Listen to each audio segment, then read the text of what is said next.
بسم الله الرحمن الرحيم.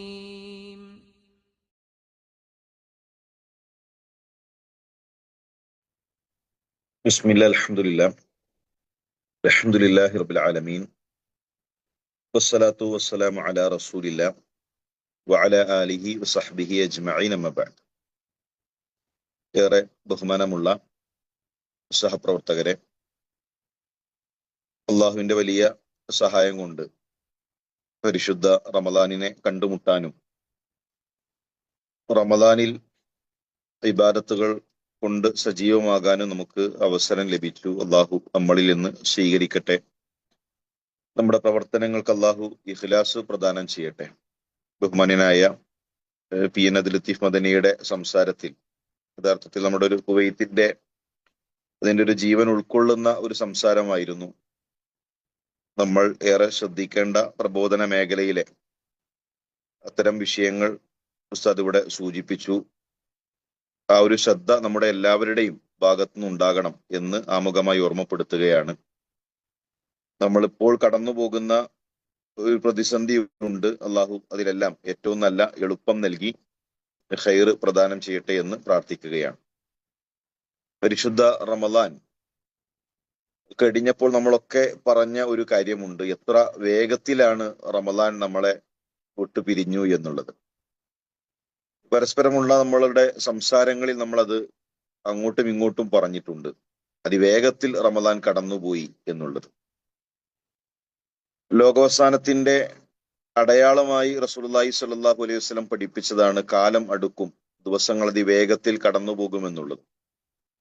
പക്ഷെ നമ്മൾ അതോടൊപ്പം ആലോചിക്കേണ്ട ഒരു വിഷയം, റമദാൻ എന്ന് മാത്രമല്ല, നമ്മളുടെ ആയുസ് തന്നെ അതിവേഗത്തിൽ കടന്നു പോകുന്നതാണ്. വളരെ ചെറുതാണ് നമ്മളുടെ ഈ ദുനിയാവിലെ ജീവിതം എന്നുള്ളത്. ഇന്നമൽ ഹയാത്തു ദുനിയ ലഇബുൻ വലഹ്വുൻ.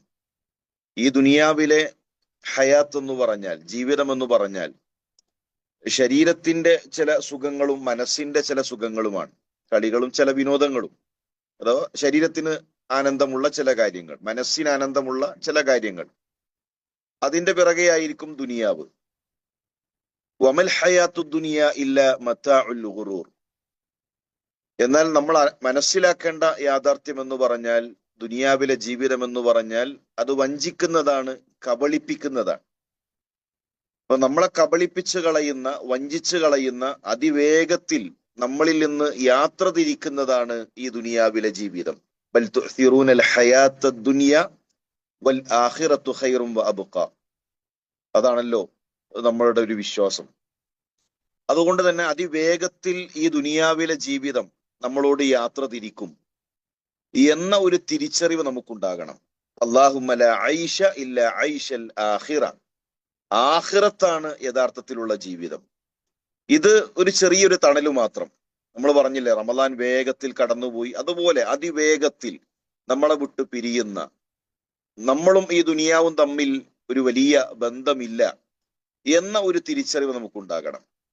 ഞാൻ എപ്പോഴും ആലോചിക്കുന്ന ഒരു വിഷയമാണ്, ഒരു തൃശ്ശൂര് ടീൻ സ്പേസിന്റെ സമയത്ത് തിരൂര് റെയിൽവേ സ്റ്റേഷനിൽ വന്ന് എത്തിയ ഉടനെ ട്രെയിൻ ഇങ്ങനെ പ്ലാറ്റ്ഫോമിൽ നിന്ന് നീങ്ങി തുടങ്ങിയിട്ടുണ്ട്. ഒരു ചെറുപ്പക്കാരൻ, അയാള് ആ ട്രെയിനിൽ നിന്ന് ചാടി ഇറങ്ങാൻ ശ്രമിക്കുന്നതിനിടയിൽ അയാൾ ആ ട്രാക്കിൽ വീണു. ആ ചെറുപ്പക്കാരൻ മരണപ്പെട്ടു. പെട്ടെന്ന് ആ റെയിൽവേ സ്റ്റേഷൻ മുഴുവൻ ഒരു മരണത്തിന്റെ ഗന്ധം, ആ ഒരു സാഹചര്യം മൊത്തത്തിൽ മാറി മറിയുകയാണ്. ആളുകൾ ഓടി ആ മയ്യത്തിന്റെ അരികിലേക്ക് ഓടിക്കൂടി. ചില ഉദ്യോഗസ്ഥര് വന്ന് ഒരു പ്ലാസ്റ്റിക് കവറിൽ, ഒരു നീല കവറിൽ ആ മനുഷ്യന്റെ ശരീര ഭാഗങ്ങൾ അതിങ്ങനെ ചേർത്ത് വെച്ച് രണ്ടു ഭാഗവും കെട്ടി പ്ലാറ്റ്ഫോമിന്റെ ഒരു മരച്ചുവട്ടിലേക്ക് അതിങ്ങനെ നീക്കി വെച്ചു. ചില സ്ത്രീകൾ അവര് ബക്കറ്റിൽ വെള്ളവും ചൂലുമായൊക്കെ വന്ന് പ്ലാറ്റ്ഫോമും ട്രാക്കും അടിച്ച് അത് ക്ലീൻ ചെയ്തു. ഇപ്പൊ ട്രാക്കിൽ പിന്നെ രക്തത്തിന്റെ പാടുകളില്ല. ഒരു 10 മിനിറ്റ് സമയം കഴിഞ്ഞപ്പോഴേക്കും പ്ലാറ്റ്ഫോമും പിന്നെ റെയിൽവേ സ്റ്റേഷനും ശാന്തമാണ്. അങ്ങനെ ഒരു മരണം നടന്ന യാതൊരുവിധ പ്രതീതിയും അവിടെയില്ല. ആളുകൾ അതിവേഗത്തിൽ പിന്നെ നടന്നുകൊണ്ടിരിക്കുന്നു, കച്ചവടക്കാര് കച്ചവടം ചെയ്തുകൊണ്ടിരിക്കുന്നു. ഞാൻ അവിടെ ആലോചിച്ചൊരു വിഷയം, ഒരു മരച്ചുവട്ടിൽ ഒരു പ്ലാസ്റ്റിക് കവറിൽ പൊതിഞ്ഞ കുറച്ച് മാംസകഷ്ണങ്ങളായി ഒരു മനുഷ്യന്റെ ശരീരം അവിടെ നിൽക്കുന്നു. അയാളുടെ ബാഗ് പോലീസുകാർ തുറന്നു നോക്കിയപ്പോ അതില് പിന്നെ ലൈസൻസ് ഉണ്ട്. അയാൾ നിലമ്പൂരുകാരനാണ്. അപ്പോ അയാളുടെ ഒരു പ്ലാൻ എന്നുള്ളത് ഒരു പക്ഷേ തിരൂരിറങ്ങി മഞ്ചേരി ബസ് പിടിച്ച് അടുത്തൊരു ബസ് കയറി ഒരു 8:30 വീട്ടിലേക്ക് എത്തും. ആ ഒരു പ്രതീക്ഷയിലായിരിക്കും ഒരു പക്ഷേ ആ മനുഷ്യൻ ഉണ്ടാവുക. ബാഗില് കുറച്ച് മിഠായികൾ ഉണ്ട്, അതുപോലെ തന്നെ 2 ടോയ്സ് ഉണ്ട്. അയാളുടെ ഡ്രസ്സ് അയൺ ചെയ്ത് മനോഹരമായി മടക്കി വെച്ചിട്ടുണ്ട്. അപ്പൊ നിങ്ങൾ ആലോചിച്ചിട്ടുണ്ടോ, ഒരു രാവിലെ ഒരു 6:30 വരെ നമ്മളെപ്പോലെ ഭാര്യയെ കാണാൻ ആഗ്രഹമുള്ള, മക്കളെ കാണാൻ ആഗ്രഹമുള്ള, കുടുംബത്തിലെത്താൻ അതിവേഗത്തിൽ ഓടിക്കൊണ്ടിരിക്കുന്ന ഒരു മനുഷ്യൻ ഒരു കണ്ണിമ വെട്ടുന്ന നേരം കൊണ്ടാണ് അയാളുടെ അവസ്ഥ മാറുന്നത്, അയാളുടെ സാഹചര്യം മാറുന്നത്. നമ്മൾ ആലോചിക്കേണ്ടത് എത്ര പെട്ടെന്നാണ് ആ മനുഷ്യന്റെ ഒരു സാഹചര്യം മാറിയിട്ടുള്ളത്. അതുപോലെ തന്നെയാണ് യഥാർത്ഥത്തിൽ നമ്മളുടെയും ഒക്കെ ജീവിതം. ആ മരണത്തിന്റെ അരികിലെത്തുമ്പോഴാണ് ഈ ദുനിയാവ് എത്രയോ നിസാരമായിരുന്നു എന്നുള്ളത്, ദുനിയാവ് എത്രയോ ചെറുതായിരുന്നു എന്നുള്ളത് നമ്മളുടെ മനസ്സിന് ബോധ്യപ്പെടുക. അതുകൊണ്ട് തന്നെ ആ ഒരു ബോധ്യത്തിൽ നിന്നുകൊണ്ടാണ് ദുനിയാവിലെ നമ്മളുടെ പ്രയോറിറ്റി നമ്മൾ തീരുമാനിക്കേണ്ടത്. ഞാൻ എന്തിനു പ്രാധാന്യം കൊടുക്കണം എന്നത് നമ്മൾ ആലോചിക്കേണ്ടത്. ഇനി പലപ്പോഴും സോഷ്യൽ മീഡിയയിൽ വരാനിരിക്കുന്ന ചില ചിത്രങ്ങളുണ്ട്. ഒടിഞ്ഞ പള്ളി, അതിൽ ഒരു 1-ാമത്തെ സഫിൽ കുറച്ച് വയസ്സായ ആളുകൾ, ഒരു 4-5 ആളുകൾ നിൽക്കുന്നു. ഒരു അടിക്കുറിപ്പ് ഉണ്ടാകും, ഇതാ അതിഥികൾ യാത്രയായി, കൂട്ടുകാർ ബാക്കിയായി. നമ്മൾ ആലോചിക്കേണ്ടത് പരിശുദ്ധ റമദാനിൽ സുദീർഘമായി രാത്രി നമസ്കരിച്ച അതേ മനുഷ്യരാണ് ജമാഅത്ത് നഷ്ടപ്പെടുത്തുന്നത്. സുദീർഘമായി പരിശുദ്ധ ഖുർആൻ പാരായണം ചെയ്ത് നമസ്കരിച്ചവർ, റവാത്തിബ് പോലും നഷ്ടപ്പെടുത്താത്തവർ, അവരാണ് സുബഹി ജമാഅത്ത് നഷ്ടപ്പെടുത്തുന്നത്, അവരാണ് ഇശാ ജമാഅത്ത് നഷ്ടപ്പെടുത്തുന്നത്, അവരാണ് പള്ളിയിൽ നിന്ന് അകന്നു പോകുന്നത്. നമ്മൾ ആ അതിഥികളായി മാറേണ്ടവരല്ല, റമദാനിൽ മാത്രം പള്ളിയിലേക്ക് എത്തുന്ന അതിഥികളായി മാറേണ്ടവരല്ല. നമ്മൾ അഹ്ലുകാരാകണം. നമ്മൾ പള്ളിയുടെ അഹ്ലുകാരായി, റമദാനാകട്ടെ അല്ലാത്തപ്പോഴാകട്ടെ പള്ളിയുമായി ബന്ധം ചേർത്ത് അങ്ങനെ ഇബാദത്തുകളിൽ സജീവമാകുന്ന, പ്രവർത്തനങ്ങളിൽ സജീവമാകുന്ന ഒരവസ്ഥ നമുക്കുണ്ടാകണം. റമദാനിൽ നമ്മൾ എന്തെങ്കിലും ന്യായങ്ങൾ പറഞ്ഞ് ഇബാദത്തുകളിൽ നിന്ന് മാറിയിട്ടില്ല. ഇനി ഓരോ കാരണങ്ങൾ, എല്ലാ നന്മകൾക്കും നമ്മളിങ്ങനെ ന്യായങ്ങൾ തിരയും, കാരണങ്ങൾ തിരയും. പരിശുദ്ധ ഖുർആനിൽ അള്ളാഹു ചോദിക്കുന്ന ഒരു ചോദ്യമുണ്ട്, ഖുൽ ഇൻ കാന ആബാഉക്കും വഅബ്നാഉക്കും വഇഖ്വാനുക്കും വഅസ്വാജുക്കും വഅശീറത്തുക്കും. ഓരോ കാര്യങ്ങൾ അള്ളാഹു ഇങ്ങനെ എണ്ണി ചോദിക്കാണ്. നബിയെ പറയുക, അവരുടെ പിതാക്കന്മാരാണോ, അവരുടെ സന്താനങ്ങളാണോ, അവരുടെ സഹോദരന്മാരാണോ, അവരുടെ ഇണകളാണോ, അവരുടെ കുടുംബങ്ങളാണോ, അവരുടെ സമ്പത്താണോ, തിജാറത്തും തഖ്ശൗന കസാദഹ, അവരുടെ മാന്ദ്യം നേരിടുന്ന അവരുടെ കച്ചവടമാണോ, മസാക്കിനു തർലൗനഹ, അവരുടെ വീടുകളാണോ? നിങ്ങൾ ആലോചിച്ചിട്ടുണ്ടോ, ഈ 8 കാരണങ്ങളല്ലാതെ നമുക്ക് മറ്റൊരു കാരണം ഈ നന്മകളിൽ നിന്ന് പിറകോട്ട് പോകാൻ, പ്രബോധന പ്രവർത്തനങ്ങളിൽ നിന്ന് പിറകോട്ട് പോകാൻ വേറൊരു കാരണം ഉണ്ടാകൂല. മനുഷ്യർ എണ്ണിപ്പറയുന്ന എല്ലാ കാരണങ്ങളും ഖുർആൻ പറഞ്ഞു. പല ആളുകൾക്കും അവരുടെ പ്രയാസം, അവർക്ക് പിറകോട്ട് പോകാനുള്ള കാരണം അവരുടെ കച്ചവടമാണ്, അവരുടെ സമ്പത്താണ്, അവരുടെ വീടാണ്, അവരുടെ കുടുംബമാണ്, അവരുടെ ഇണകളാണ്, അവരുടെ സഹോദരന്മാരാണ്. ഞാൻ പണ്ട് സജീവമായിരുന്നു, ഇപ്പൊ ഒന്നിനുമില്ല. ഇപ്പൊ ബിസിനസ്സൊക്കെ ഒന്ന് ഉഷാറായതോടുകൂടെ കൂടുതൽ അതിലേക്ക് ശ്രദ്ധിക്കേണ്ടി വന്നു എന്നാണ്. അപ്പൊ അള്ളാഹു നമുക്കൊരു ബിസിനസ്സിൽ, നമ്മുടെ കച്ചവടത്തിൽ, അല്ലെങ്കിൽ നമ്മുടെ ജോലിയിൽ ഒരു ഹൈറിൽ നൽകുമ്പോൾ, ഒരു ബറക്കത്ത് നൽകുമ്പോൾ, അതെങ്ങനെയാണ് ദീനിൽ നിന്ന് പിറകോട്ട് പോകാൻ നമുക്ക് കാരണമാവുക? നമ്മൾ കൂടുതൽ നന്ദി കാണിക്കുകയല്ലേ വേണ്ടത്? ഈ 8 കാരണങ്ങളും എണ്ണി പറഞ്ഞുകൊണ്ട് അള്ളാഹു ചോദിക്കുന്ന ചോദ്യം ഇതാണോ? അഹബ്ബ ഇലൈക്കും മിനല്ലാഹി വ റസൂലി വ ജിഹാദിൻ ഫീ സബീലി. നിങ്ങൾക്ക് അള്ളാഹുവിനേക്കാളും അള്ളാഹുവിന്റെ റസൂലിനേക്കാളും അവന്റെ മാർഗത്തിലുള്ള ജിഹാദിനേക്കാളും നിങ്ങൾക്ക് പ്രിയപ്പെട്ടതായിട്ടുള്ളത് എങ്കിൽ നിങ്ങൾ കാത്തിരിക്കുക അള്ളാഹുവിന്റെ കൽപ്പന വന്നെത്തുന്നത് വരെ എന്നാണ്. അപ്പൊ നമ്മളെ സംബന്ധിച്ചിടത്തോളം നമുക്ക് പറയാൻ കഴിയണം, നമ്മുടെ ജീവിതം കൊണ്ട് തെളിയിക്കാൻ കഴിയണം, ഞങ്ങൾക്ക് ഞങ്ങളുടെ കച്ചവടത്തെക്കാൾ, ഞങ്ങളുടെ സമ്പത്തിനേക്കാൾ, ഞങ്ങളുടെ വീടിനേക്കാൾ, ഞങ്ങളുടെ കുടുംബ ബന്ധങ്ങളെക്കാൾ, എല്ലാത്തിനേക്കാളും അള്ളാഹുവും അവന്റെ റസൂലും ഈ ദീനും ദീനീ പ്രവർത്തനങ്ങളുമാണ് പ്രധാനപ്പെട്ടത് എന്ന് പറയാൻ നമുക്ക് സാധിക്കണം. ഇനി ഒരു ഉദുറ് പറഞ്ഞുകൊണ്ട്, എന്തെങ്കിലും ന്യായങ്ങൾ നിരത്തിക്കൊണ്ട് നന്മകളിൽ നിന്ന് പിറകോട്ടു പോകുന്ന, നമസ്കാരങ്ങളിൽ നിന്ന് പിറകോട്ടു പോകുന്ന, ഇബാദത്തുകളിൽ നിന്ന് പിറകോട്ടു പോകുന്ന ഒരു സാഹചര്യം നമുക്കുണ്ടാകരുത്. ബിഅസൽ ഖൗം ലാ യഅരിഫൂനല്ലാഹ ഇല്ലാ ഫീ റമളാൻ. റമളാനിലല്ലാതെ അള്ളാഹുവിനെ അറിയാത്തൊരു ജനത അവരെത്ര മോശമാണ്. നമ്മൾ അത്തരക്കാരല്ല. റമളാനിൽ മാത്രം റബ്ബിന്റെ ആളുകളാകുന്ന, റമളാനിൽ മാത്രം സുന്നത്തിന്റെ ആളുകളാകുന്ന അല്ല, അത്തരക്കാരല്ല നമ്മൾ. നമ്മളെ സംബന്ധിച്ചിടത്തോളം നമ്മൾ ഏതു കാലഘട്ടത്തിലും റബ്ബിന് വേണ്ടി ഇബാദത്തു ചെയ്യുന്ന അൽ മുഅ്മിനു യമൂതു ബിഅറഖിൽ ജബീൻ. ഒരു മുഅ്മിനിന്റെ മരണം നെറ്റിയിൽ വിയർപ്പ് തുള്ളികളുമായിട്ടാണ്. മുമ്പ് ഒരുപാട് സജീവായിരുന്നു, തുടക്കത്തിൽ ഞാനായിരുന്നു ഇവിടെയെല്ലാം, പിന്നെ ഇപ്പൊ ഒന്നിനുമില്ല, ഇപ്പൊ ഭയങ്കര തിരക്കായി. അല്ല, നമ്മളെ സംബന്ധിച്ചിടത്തോളം അൽ മുഅ്മിനു യമൂതു ബിഅറഖിൽ ജബീൻ, നെറ്റിയിൽ വിയർപ്പ് തുള്ളികളുമായിട്ടാണ് ഒരു മുഅ്മിനായ മനുഷ്യന്റെ മരണം. മരണം വരെ കർമ്മങ്ങളുടെ നൈരന്തര്യം, മരണം വരെ കർമ്മങ്ങളുമായി സജീവമായി അങ്ങനെ വിയർപ്പ് തുള്ളികളുമായി ഈ ലോകത്തുനിന്ന് വിട പറയാൻ നമുക്ക് സാധിക്കണം.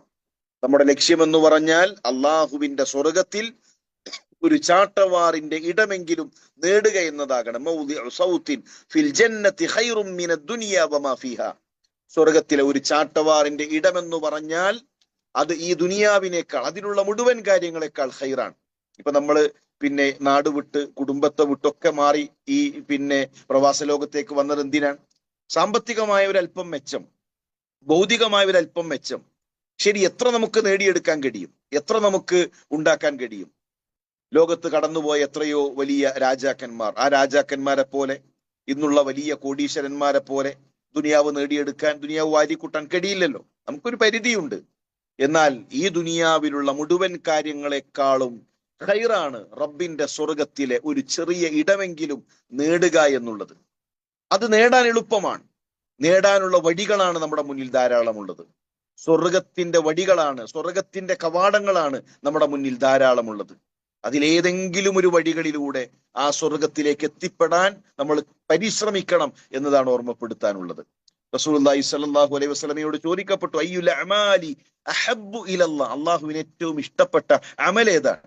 നിങ്ങൾ ആലോചിച്ചിട്ടുണ്ടോ? പലപ്പോഴും നമ്മൾ ചോദിക്കുക മസ്അലകളാണ് അധികവും. നമ്മുടെ അധിക ചോദ്യവും ഇന്നതാണെങ്കിൽ എന്താണ് അതിന്റെ ഹുക്കുമ്, ഇപ്പൊ ഇങ്ങനെയാണ് ഒരു വിഷയം, അത് പിന്നെ അതിന്റെ ഒരു മസ്അല എന്താണ്? നമുക്ക് അധികം അഹ്കാമുകളാണ് നമ്മൾ ചോദിച്ചറിയാറുള്ളത്. സ്വഹാബത്ത് റസൂലുള്ളാഹി സ്വല്ലല്ലാഹു അലൈഹി വസല്ലമയോട് ചോദിക്കുന്ന ചോദ്യങ്ങൾ നോക്കൂ. അധിക ചോദ്യങ്ങളും അവർക്കറിയേണ്ടത് സ്വർഗത്തെക്കുറിച്ചാണ്. അള്ളാഹുവിന്റെ റസൂലെ, സ്വർഗത്തിലേക്ക് അടുപ്പിക്കുന്ന അമല് പറഞ്ഞു നൽകുമോ? അള്ളാഹുവിന് ഇഷ്ടമുള്ള അമല് പറഞ്ഞു നൽകുമോ? നരകത്തിൽ നിന്ന് ഞങ്ങൾ അകറ്റുന്ന അമല് പറഞ്ഞു നൽകുമോ? അവർക്കറിയേണ്ടത് സ്വർഗം കിട്ടാൻ എന്ത് ചെയ്യണം, സ്വർഗത്തിലെത്താൻ എന്ത് ചെയ്യണം, റബ്ബിന്റെ ഇഷ്ടം കിട്ടാൻ എന്ത് ചെയ്യണം, നരകത്തിൽ നിന്ന് രക്ഷപ്പെടാൻ എന്ത് ചെയ്യണം. അത് ചോദിച്ചറിഞ്ഞ് അവരുടെ അമലുകളിലേക്ക്, അവരുടെ ജീവിതത്തിലേക്ക് കൊണ്ടുവരിക എന്നതാണ് സ്വഹാബത്തിന്റെ അധിക ചോദ്യവും നമുക്ക് കാണാൻ സാധിക്കുന്നത്. ഇവിടെ സ്വഹാബത്തിന്റെ ചോദ്യം, അള്ളാഹുവിന്റെ റസൂലെ, അള്ളാഹ്ക്ക് ഇഷ്ടപ്പെട്ട അമൽ ഏതാണ്? അത് കുറച്ചാണ് എങ്കിലും തുടർച്ചയായി ചെയ്യുന്ന അമലുകൾ. ഒരു ആവേശപ്പുറത്ത് സാധാരണ നാട്ടിൽ പറയാറുണ്ട്, 1 മാസം തൊപ്പി 11 മാസം കുപ്പി.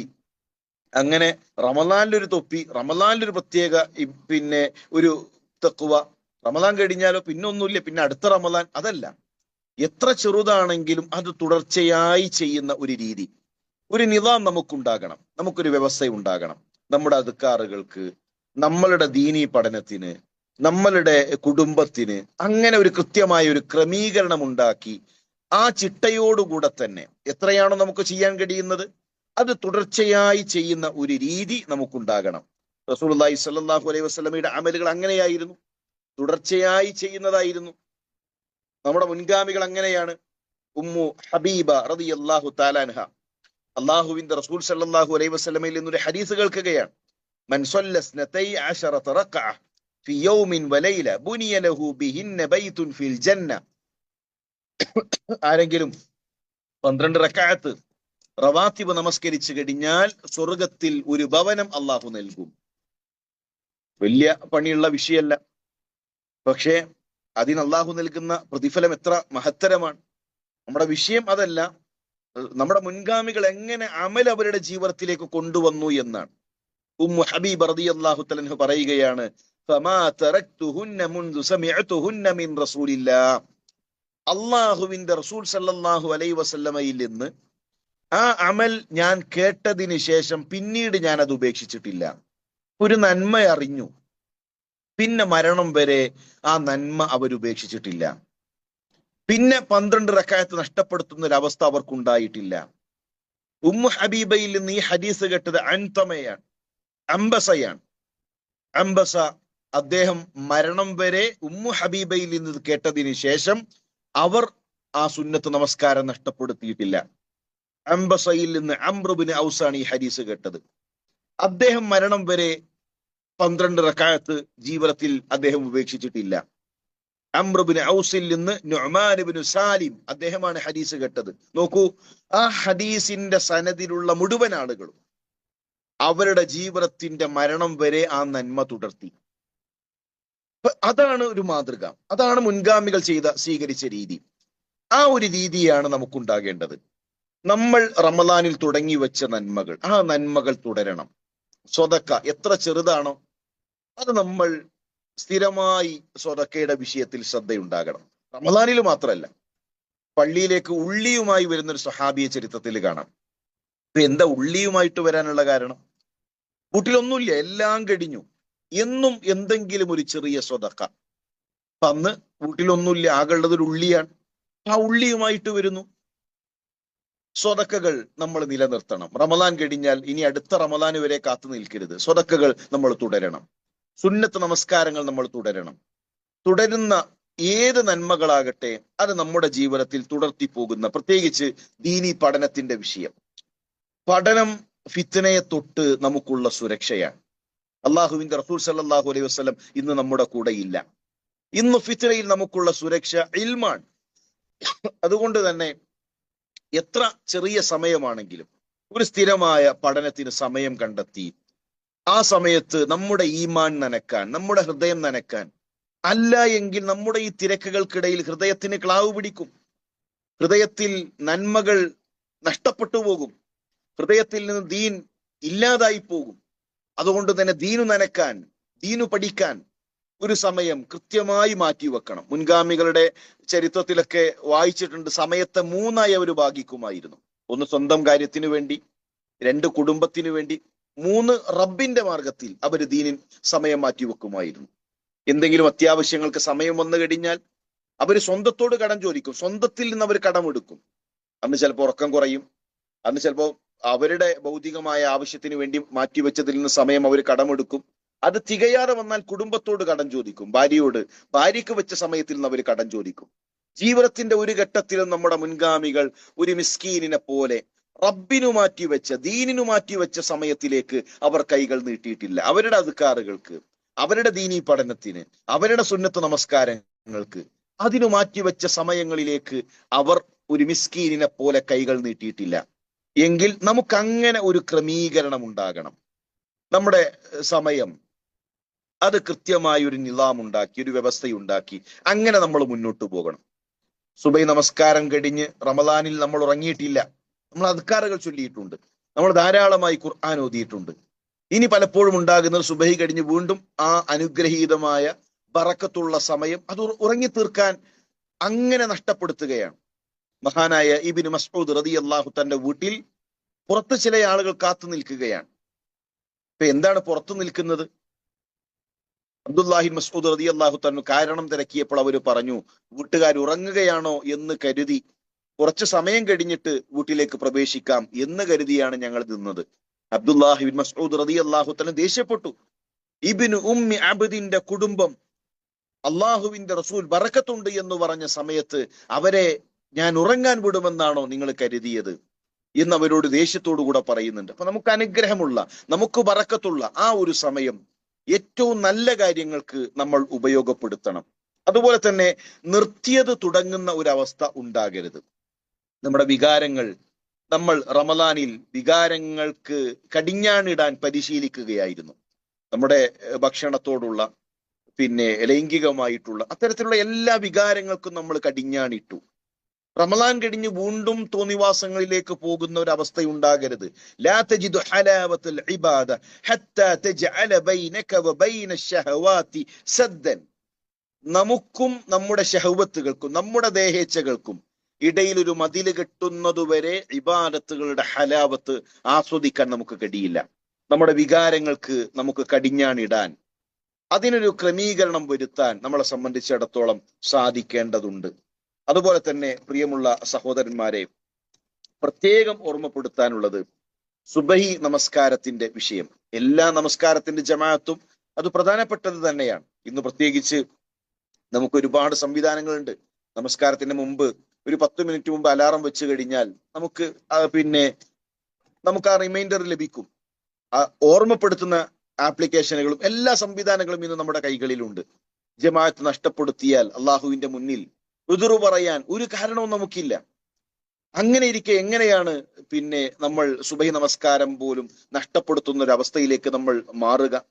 അതുകൊണ്ട് ഒരിക്കലും സുബഹി ജമാഅത്തിന്റെ വിഷയമാകട്ടെ, നമ്മളുടെ മറ്റു നമസ്കാരങ്ങളുടെ വിഷയമാകട്ടെ, അതൊന്നും നമ്മൾ നഷ്ടപ്പെടുത്തരുത്. വലൗ യഅലമൂന മാ ഫിൽ അതമ വസ്സുബ്ഹ് ലഅതൗഹുമാ വലൗ ഹബ്വൻ. റസൂലുള്ളാഹി സ്വല്ലല്ലാഹു അലൈഹി വസല്ലം പറഞ്ഞ സുബഹിയുടെ ആ പ്രതിഫലം അറിഞ്ഞിരുന്നുവെങ്കിൽ മുട്ടിലിഴഞ്ഞുകൊണ്ട് അവരെത്തുമായിരുന്നു എന്നാണ്. അവര് നഷ്ടപ്പെടുത്തൂല, അവര് ഉറങ്ങിത്തീർക്കൂല, അവര് മുട്ടിലിഴഞ്ഞുകൊണ്ടെങ്കിലും ആ നമസ്കാരത്തിന് അവരെത്തുമായിരുന്നു. റസൂലുള്ളാഹിയുടെ സഹാബത്ത് അവർ പള്ളിയിലുണ്ടായിരുന്നു. നമസ്കാരത്തിന്റെ വേളകളിൽ മാറി നിന്നത്, പിന്തിച്ചു നിന്നത് മുനാഫിക്കീങ്ങളാണ്. അതുകൊണ്ട് തന്നെ നമ്മളെ സംബന്ധിച്ചിടത്തോളം നമ്മളുടെ മാതൃക സ്വഹാബത്താണ്. നമ്മൾ ആ സ്വഹാബത്ത് പോയ സ്വർഗത്തിലേക്ക് എത്താനാണ് ആഗ്രഹിക്കുന്നത്. അതുകൊണ്ട് തന്നെ സുബഹി നമസ്കാരത്തിന്റെ ജമാഅത്തിൽ പങ്കെടുക്കാൻ, അതിന് മുമ്പുള്ള 2 റക്അത്തിന് എത്ര വലിയ പ്രതിഫലമാണ്. ആ 2 റക്അത്തിൽ സുദീർഘമായ പാരായണം ചെയ്യേണ്ടതുണ്ടോ? ഇല്ല. 2 ചെറിയ സൂറത്തുകൾ, സൂറത്തുൽ ഇഖ്ലാസ്, സൂറത്തുൽ കാഫിറൂൻ, ആ 2 സൂറത്തുകൾ പാരായണം ചെയ്ത് നമസ്കരിക്കാൻ എത്ര സമയം വേണം? പക്ഷെ എത്ര വലിയ പ്രതിഫലമാണ്. അപ്പൊ സുബഹി ജമാഅത്തിന് എത്ര വലിയ പ്രതിഫലം ഉണ്ടായിരിക്കും. മൻ സ്വല്ല സുബ്ഹ ഫി ജമാഅത്തിൻ ഫകഅന്നമാ സ്വല്ല അൽ-ലൈല കുല്ലഹ. ഇനിയും രാത്രി മുഴുവൻ നമുക്ക് നമസ്കരിച്ച പ്രതിഫലം നേടാം. തറാവി നമസ്കാരത്തിന്റെ ആ ജമാഅത്തിന്റെ പ്രതിഫലം, ആ പ്രതിഫലം, രാത്രി നിന്ന് നമസ്കരിച്ച പ്രതിഫലം അത് അവസാനിക്കുന്നില്ല. സുബഹി ജമാഅത്തായി ഒരാൾ പങ്കെടുത്തു കഴിഞ്ഞാൽ രാത്രി മുഴുവൻ നമസ്കരിച്ച പ്രതിഫലം അയാൾക്ക് നേടിയെടുക്കാം. നമ്മൾ മനസ്സിലാക്കേണ്ട ഒരു സംഗതി, ഫർളിലൂടെ റബ്ബിലേക്ക് അടുക്കുന്നത് പോലെ സുന്നത്തിലൂടെ നമുക്ക് അടുക്കാൻ കഴിയില്ല. സുബഹി നമസ്കാരത്തിന്റെ പ്രതിഫലം, സുബഹി നമസ്കാരത്തിന്റെ, അസറിന്റെ, ളുഹറിന്റെ, ഇശാഇന്റെ പ്രതിഫലം നമുക്ക് തറാവി നമസ്കാരത്തിന്റെ പ്രതിഫലത്തേക്കാൾ മഹത്തരമാണ്. അതുകൊണ്ട് തന്നെ ശൈത്താൻ പലപ്പോഴും രാത്രി നമസ്കാരം, തറാവി നമസ്കാരം, അതിന്റെ ഒരു പ്രാധാന്യം അത് നമുക്ക് ഭംഗിയാക്കി കാണിച്ചു തരികയും, അസറും ളുഹറും അതൊക്കെ ഇങ്ങനെ ജോലിയല്ലേ, തിരക്കല്ലേ, അതൊക്കെ പിന്നെയും സാവകാശത്തിലാക്കാം എന്ന രൂപത്തിൽ നമ്മളെങ്ങനെ പിറകോട്ട് കൊണ്ടുപോകുന്നുണ്ടോ എന്നുള്ളത് നമ്മൾ ആലോചിക്കണം. ജമാഅത്ത് നമസ്കാരങ്ങൾ തുടർച്ചയായി അത് നഷ്ടപ്പെടുത്തുന്ന ആളുകളുണ്ട്. ആ ഒരു അവസ്ഥ നമുക്കുണ്ടാകരുത്. നമ്മൾ അത് കൃത്യമായി ജമാഅത്ത് നമസ്കാരങ്ങളിൽ പങ്കെടുക്കുന്ന, ദിക്റുകൾ ശീലമാക്കുന്ന ഹജ്ജാജ് ഇബ്നു യൂസുഫ്, ഹജ്ജാജ് അബ്ദുല്ലാഹിബിനു ജഅഫർ, അദ്ദേഹത്തിന്റെ മകൾ ഉമ്മു കുൽസൂമിനെ വിവാഹം കഴിക്കുന്നുണ്ട്. ചില രാഷ്ട്രീയപരമായ കാരണങ്ങൾ ആ കല്യാണത്തിന്റെ പിന്നിലുണ്ട്. ആ കല്യാണം കഴിഞ്ഞതിന് ശേഷം ഹജ്ജാജ് അവരുമായി വീടുകൂടിയിട്ടില്ല. എന്നാൽ മരണം വരെ അവരുടെ ചെലവിന് കൊടുത്തിട്ടുണ്ട്. ഹജ്ജാജിന്റെ ചരിത്രമൊക്കെ നമുക്കറിയാലോ. അത്ര വലിയ ഭരണാധികാരിയായ, വീരശൂര പരാക്രമങ്ങൾ നടത്തിയ ഹജ്ജാജ്, ആ ഹജ്ജാജിന്റെ ഭാര്യയായിട്ട് പോലും എന്തുകൊണ്ട് ഉമ്മു കുൽസൂമിന് ഒരു അക്രമമേൽക്കേണ്ടി വന്നില്ല? നിർഭയത്വത്തോടുകൂടെ മരണം വരെ ഹജ്ജാജിന്റെ ചെലവിൽ അവർക്ക് ജീവിക്കാൻ കഴിഞ്ഞു എന്നതിന് പണ്ഡിതന്മാര് വിശദീകരണം പറഞ്ഞത് ദുആ ഉൽ കർബാൻ. ചെറുപ്പത്തിൽ ഉപ്പ മകൾക്ക് പഠിപ്പിച്ചു കൊടുത്തൊരു പ്രാർത്ഥന, ആ പ്രാർത്ഥന പതിവാക്കിയപ്പോൾ അവർക്ക് കിട്ടിയ നേട്ടം. അബാൻ, ഉസ്മാൻ റളിയല്ലാഹു തആല അൻഹുവിന്റെ മകൻ അബാൻ, പ്രഭാതത്തിലും പ്രദോഷത്തിലും ചെല്ലേണ്ട ബിസ്മില്ലാഹില്ലദി ലാ യദുറു മഅസ്മിഹി ശൈഉൻ ഫിൽ അർളി വലാ ഫിസ് സമാ വഹുവസ് സമീഉൽ അലീം എന്ന 3 തവണ പ്രാർത്ഥിക്കേണ്ട ആ ദിക്ർ, അതിന്റെ മഹത്വം പഠിപ്പിച്ചു കൊടുക്കാൻ, അത് പ്രാർത്ഥിച്ചാൽ ആ 3 ദിക്റുകൾ 3 തവണ ആവർത്തിച്ചു കഴിഞ്ഞാൽ ഒരു ദുർറും ഒരു പ്രയാസവും ഉണ്ടാകില്ല എന്ന് പറഞ്ഞു കൊടുത്തപ്പോ ഒരാള്, അദ്ദേഹത്തിന്റെ ഒരു ഭാഗം തളർന്നു പോയിട്ടുണ്ട്, പക്ഷാഘാതം ബാധിച്ചിട്ടുണ്ട്. ആ കൈ ഇങ്ങനെ നോക്കി നിൽക്കാൻ. അബാൻ, അദ്ദേഹത്തിന് ദേഷ്യം പിടിച്ചു. അദ്ദേഹം ചോദിച്ചു, എന്താണ് നീ എന്റെ കൈകളിലേക്ക് നോക്കുന്നത്? ആ നോട്ടം എനിക്ക് മനസ്സിലാകുന്നുണ്ട്. ഒരിക്കലും എന്റെ ഉപ്പ ഉസ്മാൻ റളിയല്ലാഹു തആല അൻഹു അള്ളാഹുവിന്റെ റസൂലിന്റെ പേരിൽ കളവ് പറയില്ല. ഞാൻ എന്റെ ഉപ്പയുടെ പേരിലും കളവ് പറയില്ല. ഈ പ്രാർത്ഥന മറന്ന ദിവസത്തിലാണ് എനിക്ക് ഈ പരീക്ഷണം വന്നെത്തിയത് എന്ന് പറയുമ്പോൾ ദിക്റുകൾക്ക്, പ്രഭാതത്തിലെ പ്രദോഷത്തിലെ പ്രാർത്ഥനകൾക്ക് അതിനൊക്കെ വലിയ റിസൾട്ട് ഉണ്ട്. അത് മനസ്സിലാക്കി ഈമാനോടുകൂടെ അത് പ്രാർത്ഥിക്കുമ്പോൾ നമ്മുടെ ജീവിതത്തിൽ അതിന്റെ അനന്തരങ്ങൾ ഉണ്ടാകും. എത്ര വലിയ പ്രയാസങ്ങളിലും എത്ര വലിയ പരീക്ഷണങ്ങളിലും നമുക്ക് ഇത്തരം പ്രാർത്ഥനകൾ, ദിക്റുകൾ നമ്മളുടെ പരിചയമായി നമ്മുടെ കൂടെ ഉണ്ടാകും. അതുപോലെ തന്നെ സഹോദരന്മാരെ, പ്രാർത്ഥന റമളാനിൽ സുദീർഘമായി നമ്മൾ പ്രാർത്ഥിച്ചു. തറാവി നമസ്കാരത്തിൽ കുനൂത്തിൽ ഇമാമ് പ്രാർത്ഥിക്കുമ്പോൾ നമ്മൾ ആമീൻ പറഞ്ഞു. നമ്മൾ അള്ളാഹുവിനോട് മാത്രം പ്രാർത്ഥിക്കുന്നവരാണ് എന്ന് നമ്മൾ പറയുന്നു, അള്ളാഹു അല്ലാത്തവരോട് പ്രാർത്ഥിക്കരുത് എന്ന് നമ്മൾ പറയുന്നു. പക്ഷെ നമ്മൾ റമളാനിന് ശേഷം എത്ര പ്രാർത്ഥിക്കുന്നുണ്ട്? റമളാനിന് ശേഷം നമ്മൾ എത്ര പ്രാർത്ഥിക്കുന്നുണ്ട്? എത്ര നമ്മൾ റബ്ബിനോട് ചോദിക്കുന്നുണ്ട്? നമ്മൾ പ്രാർത്ഥിക്കണം. പ്രാർത്ഥനയില്ലാതെ റബ്ബ് നമ്മളെ സ്വീകരിക്കില്ല. സൃഷ്ടികളോട് പറഞ്ഞാൽ നമുക്ക് പ്രതീക്ഷയുണ്ട്. ഒരു രോഗം വന്നു, ഡോക്ടറുടെ അരികിൽ പോയി പ്രയാസം പറഞ്ഞാൽ നമുക്ക് പ്രതീക്ഷയുണ്ട്, ആശ്വാസമുണ്ട്. കടം വന്നു, ഒരു പണക്കാരനോട് പറഞ്ഞു, അയാൾ ശരി എന്തെങ്കിലും ചെയ്യാം എന്ന് പറയുമ്പോൾ ഒരു ആശ്വാസമുണ്ട്. സഹോദര, പ്രിയമുള്ളവരെ, നമുക്കതിലാണോ ആശ്വാസം ഉണ്ടാകേണ്ടത്? ഒരു കുഞ്ഞ്, ആ കുഞ്ഞ് കരഞ്ഞാൽ ആരുടെ കയ്യിൽ കൊടുത്താലും കുഞ്ഞിന് തൃപ്തിയാകില്ല. ആരൊക്കെ മാറി മാറി എടുത്താലും കുഞ്ഞ് കരച്ചിൽ നിർത്തില്ല. ഉമ്മയുടെ അരികിലേക്ക് എത്തണം, ഉമ്മ അണച്ചുപൂട്ടണം. അപ്പോഴാണ് കുഞ്ഞ് കണ്ണുനീര് അടക്കുകയും ആ കരച്ചിൽ നിർത്തുകയും ചെയ്യുക. കുഞ്ഞാശ്വാസം അടയൽ ഉമ്മയുടെ അരികിലേക്ക് എത്തുമ്പോഴാണ്. നമുക്ക് ആശ്വാസം ലഭിക്കേണ്ടത് കൈകൾ റബ്ബിലേക്ക് ഉയർത്തുമ്പോഴാണ്. മറ്റേത് മഹ്ലൂക്കിന്റെ മുന്നിലും കൈകൾ നീട്ടുമ്പോഴല്ല, അവരോട് കാര്യങ്ങൾ പറയുമ്പോഴല്ല. നമുക്ക് ആശ്വാസം ഉണ്ടാകേണ്ടത്, നമ്മൾ സംതൃപ്തി അടയേണ്ടത് നമ്മുടെ റബ്ബിന്റെ മുന്നിലേക്ക് കൈകൾ നീട്ടുമ്പോഴാണ്, റബ്ബിനോട് കാര്യങ്ങൾ പറയുമ്പോഴാണ്, റബ്ബിന്റെ മുന്നിൽ കാര്യങ്ങൾ ഇറക്കി വെക്കുമ്പോഴാണ്. അതുകൊണ്ട് തന്നെ നമ്മൾ പ്രാർത്ഥിക്കണം. പ്രാർത്ഥനകൾ നമ്മുടെ ജീവിതത്തിൽ ഉണ്ടാകണം. അങ്ങനെ റബ്ബിലേക്ക് അടുക്കാൻ നമുക്ക് സാധിക്കണം. അതുപോലെ തന്നെ റമളാൻ കഴിഞ്ഞു, ഒരു വർഷം മുഴുവൻ നോമ്പ് നോറ്റ പ്രതിഫലം നേടാൻ കഴിയുന്ന അവസരം നമ്മുടെ മുന്നിലുണ്ട്. ചില ആളുകൾ അത് പൂർത്തീകരിച്ചവരുണ്ടാകും. അല്ലാത്ത ആളുകൾ ഇനിയുള്ള ദിവസങ്ങളിൽ ശ്രദ്ധിച്ച് അതിങ്ങനെ നാളേക്ക് നീട്ടിവെച്ച് അവസാനം പറയുമോ ഇനി 4 ദിവസമേ ഉള്ളൂ, 2 നോമ്പ് കൂടെ എങ്ങനെ പൂർത്തീകരിക്കാൻ കഴിയും? അങ്ങനെ ആ നന്മകൾ നഷ്ടപ്പെടുത്തും. നാളേക്ക് നീട്ടിവെക്കല്ല, പലതും ശൈത്താൻ നമ്മളെ നാളേക്ക് നീട്ടിവെപ്പിക്കും. ഒരു ഹൈറ് മനസ്സിലാക്കിയാൽ ആ രൂപം ചിലപ്പോൾ ഇങ്ങനെയാണ്. ഒരു നല്ല ക്ലാസ് കേട്ടാൽ നമുക്ക് സ്വതക്ക കൊടുക്കാൻ തോന്നും. പക്ഷെ ശൈത്താൻ പറയും ഇപ്പൊ കൊടുക്കണ്ട, അടുത്ത മാസം സാലറി കിട്ടിയാൽ കുറച്ചുകൂടെ വലിയ സംഖ്യ കൊടുക്കാലോ. അങ്ങനെയൊക്കെയാണ് പറയാം, വലിയ സംഖ്യ കൊടുക്കാലോ, അടുത്ത മാസം 1-ാം തീയതി മുതൽ ഖുർആൻ ഓതി തുടങ്ങാലോ. അപ്പൊ എനിക്ക് ഒരു ദിവസം ഒരു ക്രമീകരണം ഉണ്ടാകും, ഫാത്തിഹ മുതൽ ഓതി പൂർത്തീകരിക്കാം. അല്ല, നമ്മളൊരു നന്മ മനസ്സിലാക്കി കഴിഞ്ഞാൽ ഉടനെ അതിലേക്ക് നമ്മൾ പ്രവേശിക്കുക. അതുകൊണ്ട് തന്നെ അവസാനത്തേക്ക് വെക്കാതെ മാക്സിമം ഉടനെ 6 നോമ്പ് നമ്മൾ പൂർത്തീകരിക്കുക. മൻ സ്വാമ റമളാന സുമ്മ അത്ബഅഹു സിത്തൻ മിൻ ശവ്വാൽ കാന കസിയാമി ദഹർ. ഒരു വർഷം മുഴുവൻ നോമ്പ് നോറ്റ പ്രതിഫലം നമുക്ക് നേടിയെടുക്കാൻ സാധിക്കും. അതുപോലെ തന്നെ പ്രിയമുള്ളവരെ, ഓരോ നന്മകളും തുടർത്താൻ നമ്മൾ പരമാവധി പരിശ്രമിക്കുക. ദീനി പഠനത്തിനുള്ള വ്യത്യസ്തങ്ങളായ സംവിധാനങ്ങൾ നമുക്കവിടെയുണ്ട്. ആ അവസരങ്ങളെല്ലാം നമ്മൾ ഉപയോഗപ്പെടുത്തണം. റബ്ബ് നൽകിയ അനുഗ്രഹങ്ങൾക്ക് നമ്മൾ നന്ദി കാണിക്കണം. സുമ്മ ലതുസ്അലുന്ന യൗമഇദിൻ അനിൻ നഈം. ഈ ആയത്ത് റസൂലുള്ളാഹി സ്വല്ലല്ലാഹു അലൈഹി വസല്ലം സ്വഹാബത്തിനോട് ഓതിക്കൊടുക്കുമ്പോൾ സ്വഹാബത്തിൽ പലരും കിടന്നിരുന്നത് മണ്ണിലാണ്. സ്വഹാബത്തിൽ പലരും കിടന്നിരുന്നത് ഈത്തപ്പന ഓല കൊണ്ടുള്ള വീട്ടിലാണ്. സ്വഹാബത്തിൽ പലരുടെയും ഭക്ഷണം ഒരു ഈത്തപ്പഴമായിരുന്നു, ഒറ്റ ഈത്തപ്പഴം. അതുമാത്രം കഴിച്ചിരുന്ന സ്വഹാബത്തുണ്ട്. ഒരു ഇസാറ് മാത്രം, ഒരു ഉടുമുണ്ട് മാത്രം ധരിച്ചിരുന്ന സ്വഹാബത്തുണ്ട്. അല്ലെ, ഉംറക്ക് പോകുമ്പോൾ അരയിലൊരു തുണി ഉണ്ടാകും, ചുമലിലൊരു തുണി ഉണ്ടാകും. അരയിലുള്ളതാണ് ഇസാറ്, ചുമലിലുള്ളതാണ് റിദാ. ഒരു റിദാ പോലുമില്ലാത്ത, തണുപ്പത്ത് പുതക്കാനൊരു പുതപ്പില്ലാത്ത, കിടക്കാനൊരു കിടക്കയില്ലാത്ത, വിശപ്പിന് ഭക്ഷണമില്ലാത്ത സ്വഹാബത്തിനോടാണ് അള്ളാഹുവിന്റെ റസൂൽ ഈ ആയത്ത് ഓതി കേൾപ്പിച്ചിരുന്നത് എങ്കിൽ, പ്രിയമുള്ളവരെ, അനുഗ്രഹങ്ങളുടെ പറുദീസയിൽ കഴിയുന്ന നമ്മൾ എത്ര അനുഗ്രഹങ്ങൾക്ക് റബ്ബിന്റെ മുന്നിൽ മറുപടി പറയേണ്ടി വരും. അതുകൊണ്ട് ആ ഒരു പേടിയോടുകൂടെ നമ്മൾ ഓരോ അനുഗ്രഹങ്ങളെയും നോക്കിക്കാണുക, അമലുകൾ സ്വീകരിക്കാനുള്ള പ്രാർത്ഥനകൾ തുടർത്തുക. സഹാബത്ത്, നമ്മുടെ മുൻഗാമികൾ, സലഫുകൾ ധാരാളമായി അമലുകൾ സ്വീകരിക്കാൻ അവർ പ്രാർത്ഥിച്ചിരുന്നുവെങ്കിൽ പ്രാർത്ഥനകളിൽ ഉണ്ടാകണം. അള്ളാഹു നമ്മുടെ അമലുകൾ സ്വീകരിക്കുമാറാകട്ടെ. സുദീർഘമായി ഈ ഒരു സമയത്ത് സംസാരിക്കാൻ ആഗ്രഹിക്കുന്നില്ല.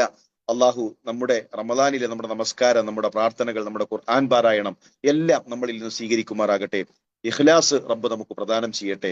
നമ്മുടെ മാതാപിതാക്കൾ, അള്ളാഹു മരണപ്പെട്ടുപോയ നമ്മുടെ മാതാപിതാക്കൾക്ക് സ്വർഗം നൽകുമാറാകട്ടെ. ജീവിച്ചിരിക്കുന്ന മാതാപിതാക്കൾക്ക് അള്ളാഹു ആഫിയത്ത് നൽകി അനുഗ്രഹിക്കട്ടെ. ഇപ്പോൾ അനുഭവിക്കുന്ന പ്രതിസന്ധികൾ അള്ളാഹുവെ ഏറ്റവും നല്ല ഒരു തുറവി നൽകി, എളുപ്പം നൽകി അനുഗ്രഹിക്കണമേ. റബ്ബന തഖബ്ബൽ മിന്ന ഇന്നക അൻത സമീഉൽ അലീം വതുബ് അലൈന ഇന്നക അൻത തവ്വാബുർ റഹീം. ആമീൻ ആമീൻ ബിറഹ്മതിക യാ അർഹമർ റഹീമീൻ. അസ്സലാമു അലൈക്കും വറഹ്മത്തുള്ളാഹി വബറകാതുഹു.